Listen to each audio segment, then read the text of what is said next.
उन्होंने अपना हाथ मेरी कमर पर रखा और मेरे को धीरे धीरे करने लगे और हम दोनों एक दूसरे के करीब आ गए। उन्होंने अपना मेरे पर रख दिया और उसे लगे। धीरे धीरे बात आगे बढ़ी। ब्लाउज़ का मैं लेट गई और मेरे हुए मुंह में मेरे गाल पर करते हुए पर करने लगे और मैं अंगड़ाइयाँ लेने लगी। उन्होंने मेरे बाल खोल दिए थे, पर पति ने कभी भी ऐसा मौका नहीं दिया, क्योंकि मेरे पति का इतना नहीं था, वह ज़्यादा शराब पीते थे। इस वजह से उन्होंने कभी भी मुझे संतुष्ट नहीं किया था जितना आज मैं हो रही थी। और फिर मेरा नाम अंगूरी है, मैं 42 साल की हूँ। मैं गांव में रहती हूँ, गांव में 3 साल से रह रही हूँ। इसका कारण यह है कि पहले हम लोग बंगाल में रहते थे। वहाँ पर मेरे पति नौकरी करते थे। ज़्यादा शराब पीने की वजह से उनका लीवर खराब हो गया था। फिर वह भगवान के प्यारे हो गए थे, अपने पीछे छोड़ गए मुझे और मेरी प्यारी लाडो सी मीनाक्षी। मेरी बेटी मीनाक्षी बहुत सुंदर और बहुत सुशील लड़की है। मुझे सबसे ज़्यादा चिंता बेटी की ही होती थी।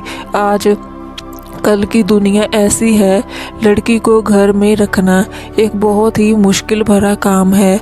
उस पर भी जब घर में कोई मर्द ना हो तो भी और भी दिक्कत हो जाता है। पति के जाने के बाद हम लोग गांव आ गए। गांव में कुछ पुश्तैनी ज़मीन थी, उसी को बटाई पर लगातार हम लोग खाना पीना पर खा रहे थे। मैं सिलाई करके कुछ पैसे कमा लेती थी। हम हमेशा चिंता में बनी रहती थी कि मीनाक्षी का क्या होगा। उसकी शादी कहीं अच्छी जगह हो जाती तो मैं खुश हो जाती, यही मेरा सपना था। भगवान ने मेरी सुन ली।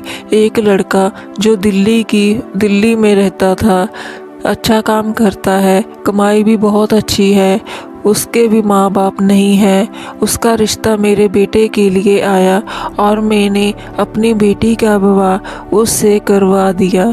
शादी के 2 महीने बाद ही मीनाक्षी का पति अजय अपना मकान ले लिया। मुझे बहुत खुशी हुई कि मेरी बेटी एक अच्छे घर में रहेगी।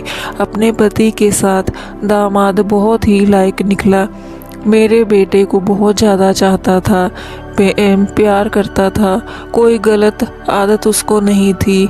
मैं ऐसा ही मीनाक्षी के लिए दूल्हा ढूंढ रही थी और उसको मिल भी गया। 4थे महीने में दामाद का फ़ोन आया, मैं गांव में ही आ रहा हूँ, माँ जी आप भी आ जाओ, हम लोगों को अच्छा लगेगा।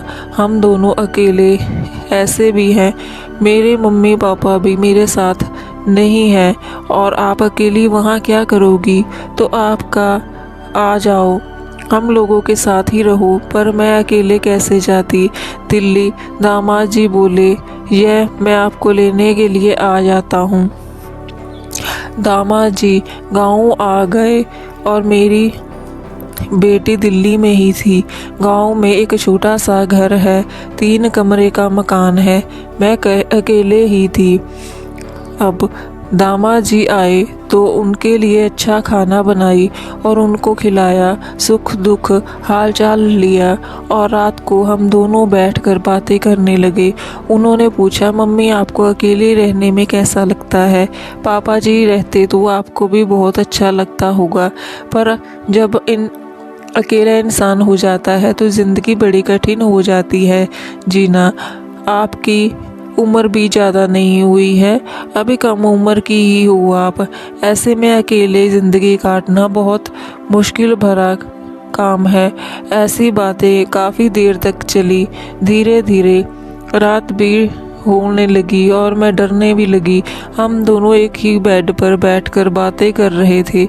अचानक से उन्होंने मेरा हाथ पकड़कर बोले कि मैं आपको कभी भी किसी चीज़ की कमी नहीं होने दूंगा। मैं बोली, मैं भी ऐसे ही दामाद की तलाश कर रही थी और आप मुझे मिल गए।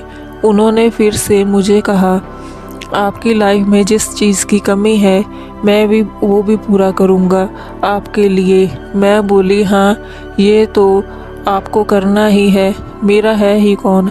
अचानक उन्होंने मेरी साड़ी का पल्लू पकड़ कर दिया और वह मेरे की तरफ देखने लगे और मेरे ब्लाउज़ के ऊपर से दे रही थी। दामाद जी बड़े ध्यान से मेरे को निहार रहे थे। मैं समझ गई थी कि वे क्या मदद करना चाह रहे हैं। उन्होंने हाथ पकड़कर अपनी तरफ खींच लिया और मैं बोली, मैं आपकी माँ के समान हूँ, आप की सासू माँ हूँ, इसके लिए मैंने आपको अपनी बेटी दी है। ऐसा रिश्ता पति पत्नी के बीच ही होता है।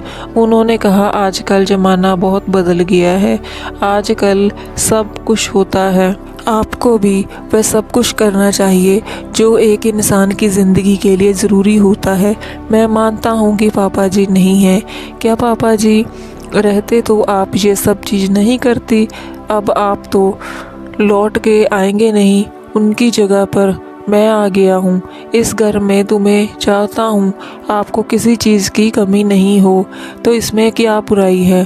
उन्होंने कहा, आजकल ऐसा ही हो रहा है, सास दामाद में भी संबंध बनते हैं। उन्होंने तुरंत खोल कर दिखाया सास दामाद की कहानियाँ। मैं हैरान रह गई, सच में ऐसा होता है क्या? ऐसे रिश्ते लोग बना रहे हैं? मैं तो अभी 42 साल की हूँ, अभी मेरी भरपूर जवानी है, मैं अपनी जवानी को ऐसे कैसे जाने दूँ। मुझे लगा कि वह ठीक ही बोल रहे होंगे, पर मैंने उनके सामने एक शर्त रखी कि यह बात मेरी बेटी तक नहीं पहुँचनी चाहिए। उन्होंने मेरे माथे पर हाथ रख कर कहा कि आप चिंता मत करो, ऐसा मौका भी कभी नहीं आएगा। और मैं चली गई। उन्होंने अपना हाथ मेरे पर रखा और मेरे को लगे धीरे धीरे करके हम दोनों एक दूसरे के करीब आ गए। उन्होंने अपना मेरे पर रख दिया और उसे लगे धीरे धीरे बात आगे बढ़ी। ब्लाउज़ का मैं लेट गई और मेरे मुंह में मेरे गाल पर करते हुए मेरे पर करने लगे और मैं अंगड़ाइयाँ लेने लगी। उन्होंने मेरे बाल खोल दिए थे, पर मेरे पति ने कभी भी ऐसा मौका नहीं दिया, क्योंकि मेरे पति का इतना और नहीं था। वह शराब ज़्यादा पीते थे, इस वजह से कभी उन्होंने मुझे संतुष्ट नहीं किया था जितना आज मैं हो रही थी। पति का भरपूर प्यार दिया, ऐसा मैं चाहती थी। मुझे पति भी मिल गया, दामाद भी मिल गया और दोनों मिल गए। मुझे वापस दिल्ली जल्दी जाना था, पर मैंने बहाना बनाया, अपनी बेटी को बताया कि कुछ काम है, वह करके आऊँगी।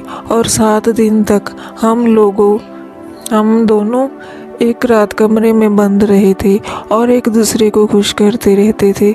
7 दिनों में कम से कम 40 बार उन्होंने मुझे करके खूब मज़े दिए। और फिर मैं दिल्ली आ गई। जब मेरी बेटी नहाने जाती तो बाथरूम में तब मेरे दामाद जी तुरंत मुझे फटाफट लेते। मैं बहुत खुश थी। आजकल अभी ये बात मेरी बेटी को ना पता चल जाए, इसलिए मैं वहाँ से ज़्यादा दिन तक नहीं रह पाई, तो मैं वापस आ गई। और आने के बाद वह कमी फिर से खलने लगी। ये कहानी काल्पनिक है, इसका वास्तव जीवन से कोई भी संबंध नहीं है। अगर ये कहानी किसी के साथ मेल खाती है तो मात्र एक संयोग कहा जाएगा। ये कहानी आपको कैसी लगी कमेंट्स में ज़रूर बताएं। चैनल पर नए हैं तो चैनल को सब्सक्राइब ज़रूर करें।